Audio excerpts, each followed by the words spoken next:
देश के गृह मंत्री अमित शाह 3 दिन के कश्मीर दौरे पर हैं और उस कश्मीर दौरे में जहां वो एक तरफ जनसभाओं को संबोधित करते हैं, वहीं वो वहां कश्मीर के युवाओं से बातचीत कर रहे हैं और लोगों से जा जाकर मिल रहे हैं।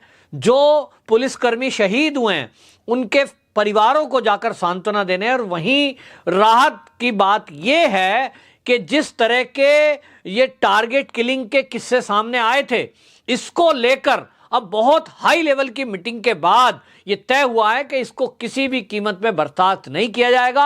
और ये जो इस तरह के आतंकवादी हैं जो कायराना हरकत कर रहे हैं कि निहत्थे और गरीब लोगों को टारगेट कर रहे हैं, अगर वो इस हरकत को करके ये सोच रहे हैं कि कश्मीर में दहशत फैला जाएंगे और केंद्र सरकार की जो पुनर्वास योजना है कश्मीरी पंडितों के लिए और अन्य देश के लोगों के लिए, उसको ये रोक पाएंगे, तो यह नामुमकिन है। क्योंकि देश के गृह मंत्री ने जब फ्रंट लाइन पर जाकर, आपको बताएं पाकिस्तान के बॉर्डर से मात्र 50 किलोमीटर दूर, उन्होंने एक जनसभा को संबोधित करके कश्मीर के आतंकवादी, इनके आका और पाकिस्तान तीनों को एक साथ यह मैसेज दे दिया कि अब जो देश में सरकार है वो डरने वालों में से नहीं है। अब जो गृह मंत्री है वो फ्रंट लाइन पे खड़े होकर बात करते हैं, रक्षा मंत्री हैं वो भी फ्रंट लाइन पे जाते हैं। और अभी तो दिवाली के दिन के लिए घोषणा की है, और हमारे कई बार हमने देखा है कि देश के प्रधानमंत्री दीपावली पर देश के सैनिकों के बीच होते हैं। वहीं अभी दशहरा बीता है, इस दशहरे में देश के राष्ट्रपति की जो सैनिकों के बीच थे, मतलब एक तरह से पूरी सरकार, राष्ट्रपति समेत प्रधानमंत्री उस फ्रंट लाइन पर होते हैं जहां जाने के लिए लोग बाग सोचते थे, नेता लोग तो कतई नहीं जाते थे। सेना है वो किस हाल में है, उनके हालात केवल कमरों में बैठकर तय हुआ करते थे। लेकिन आज की डेट में देश के गृह मंत्री, प्रधानमंत्री, राष्ट्रपति, रक्षा मंत्री, ये सब सैनिकों का उत्साह बढ़ाने के लिए उनके बीच जाते हैं। और इसका एक मैसेज है सीधा सीधा कि कश्मीर में जो केंद्र सरकार की योजना लोगों तक पहुंच रही है उसके बारे में बात करना, क्योंकि एक तरह से चुनाव की शुरुआत भी मैं इसको कहूंगा, क्योंकि अगले साल मार्च के महीने में आसपास चुनाव कराने का विचार चुनाव आयोग का है, और इसको देखते हुए अभी परिसीमन आयोग अपना काम कर रहा है। ऐसे में हम देखते हैं जब भी किसी राज्य में चुनाव हो, भारतीय जनता पार्टी वहां सबसे ज्यादा एक्टिव हो जाती है और सबसे पहले एक्टिव हो जाती है। और इसीलिए ये जो अमित शाह का दौरा है, जिस तरह से वो रैलियां कश्मीर के अंदर कर रहे हैं, अधिकतर पहले जम्मू में हुआ करती थी, लेकिन आज की डेट में कश्मीर में रैली हो रही है, और यह भी पाकिस्तान बॉर्डर के बिल्कुल निकट। तो एक तरह से भाजपा की तरफ से भी यह मैसेज देने की कोशिश है कि यहां आपकी किसी की धमकी का असर, आतंकवादियों की धमकी का असर बीजेपी के लीडरों पर नहीं है। तो अमित शाह फ्रंट फुट पर हमेशा रहते हैं, और ये एक अच्छे सेनापति का निशान भी है कि वो अपनी सेना का प्रतिनिधित्व करे तो आगे रहे, और ये अमित शाह ने करके दिखाया है। वहीं आपको बताएं, उन्होंने अपनी सरकार की योजनाओं को गिनवाया है लोगों को, और मीडिया के जरिए अब ये समझ में आया, नहीं तो कश्मीर की खबरें कहीं बाहर नहीं आती थी, और कश्मीर से जो खबरें आती थी वो केवल बम विस्फोट, आतंक की घटना और इसी तरह की घटना आती थी। अभी भी आप देख लीजिए, जो कश्मीर में एक आश्चर्य की बात भी है कि कश्मीर में जो केंद्र सरकार की योजनाएं क्रियान्वित की जा रही हैं, जो केंद्र सरकार वहां के लोगों को सुविधाएं दे रहे हैं, लाभ दे रहे हैं, उसकी चर्चा मीडिया नहीं करता। लेकिन वहां अगर किसी को गोली से मार दिया जाता है, उसकी चर्चा करी जाती है। इसका मतलब मीडिया से यह करवाया जा रहा है। टारगेट किलिंग, इसको नाम नया दे दिया है। क्या यह टारगेट किलिंग पहली बार है? देश की आजादी के बाद से कश्मीर में वहां मार मची हुई है। जो आतंकवादी बम विस्फोट करते थे, ये किया जा रहा है वहां। जो भी लगता है कि ये देश हित के कोई काम करने वाला व्यक्ति है, बेशक वो मुस्लिम ही क्यों ना हो, उसको मार देंगे। किसी का लगेगा कि ये केंद्र सरकार के सुर में सुर मिला रहा है, उसको मार देंगे।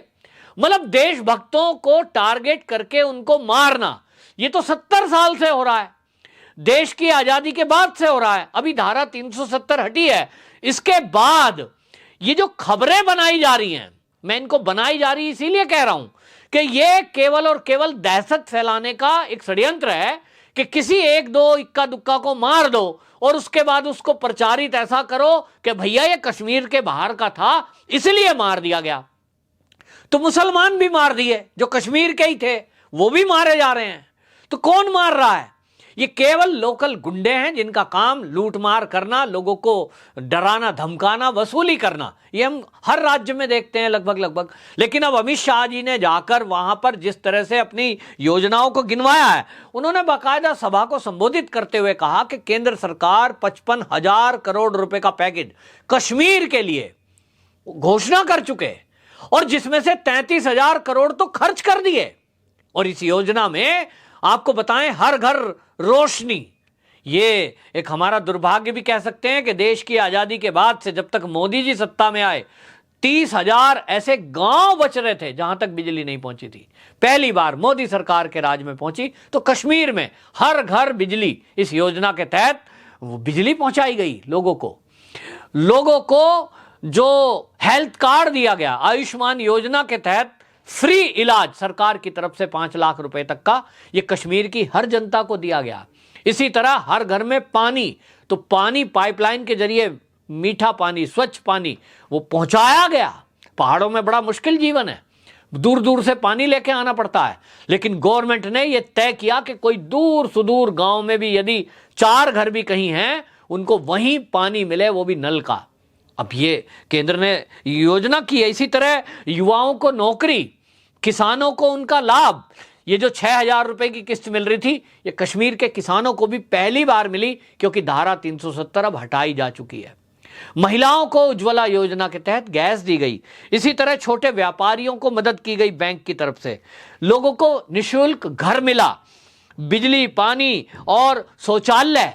वहीं आपको बताएं, घोषणा की है कि 2 शहरों में कश्मीर के जल्द ही मेट्रो चलेगी, इसका भी प्रस्ताव पास कर दिया है। इसी तरह जम्मू के अंदर, कश्मीर के अंदर हेलीकॉप्टर की सेवा की प्रारंभ किया गया है, जिसके जरिए अब आपको सड़क मार्ग से, या कई बार हमने देखा है कि वहाँ कोई टूरिज्म के लिए जब लोग जाते हैं तो कहीं पहाड़ पे जाना है तो वहाँ जो है खच्चर का इस्तेमाल करो, घोड़ों का इस्तेमाल करो, और वो मनमानी कीमत वसूलते हैं। आप में से कोई लोग अगर कश्मीर टूर पे गए होंगे तो मात्र 4-5 किलोमीटर जाने के 5,000 रुपये घोड़े वाले की मनमर्जी है, उनकी अपनी यूनियन है, और वो जानते हैं कि ये बाहर से आया है राज्य से, कश्मीर का नहीं है, तो एक अपनी जबरदस्ती चलाते थे। अब हेलीकॉप्टर जब चलेगा तो आपको घोड़े पे नहीं जाना है। बहुत सारे मरीज हैं जो नहीं बैठ सकते हैं, जिनके पैरों में दिक्कत है। अब किसी को तो आनंद लेना है तो वो घोड़े पे ही जाएगा, लेकिन दूसरा ऑप्शन ना होने से उनकी मनमर्जी चलती थी। अब इस पे लगाम लगेगी, टूरिज्म बढ़ेगा, और इसलिए ये डायरेक्ट जो है फ्लाइट शुरू की गई है विदेशों से। इतने सारे काम जब हो रहे हैं तो जनता को दिखता है फायदा किसका है। अगर टूरिज्म बढ़ेगा तो उसमें फायदा किसका है? निश्चित रूप से कश्मीरियों का। जहां पहले कश्मीर में फिल्में बनती थी, बॉलीवुड की फिल्में बनती थी, और उससे आमदनी होती थी वहां के लोगों की, उससे टूरिज्म बढ़ता था। आतंकवाद से तो वो टूरिज्म टूट सा गया, और इसलिए लोग वहां गरीब हैं, क्योंकि उनका जो रोजगार था, किसी का खाना होटल चलाकर, किसी को रेस्टोरेंट चलाकर, किसी को जो है ड्राई फ्रूट्स बेचकर, ये सारा काम कब चलेगा? तभी तो जब टूरिज्म बढ़ेगा। और इसलिए मोदी जी जब से आए हैं तब से टूरिज्म पे जोर दे रहे हैं, और इसलिए वहां का टूरिज्म ही नहीं, वहां के जो लोकल हस्तशिल्प है उसको भी बढ़ावा देने के लिए केंद्र सरकार की योजनाओं का लाभ वहां की जनता को दिया जा रहा है, और इसके कारण से जनता काफी खुश है।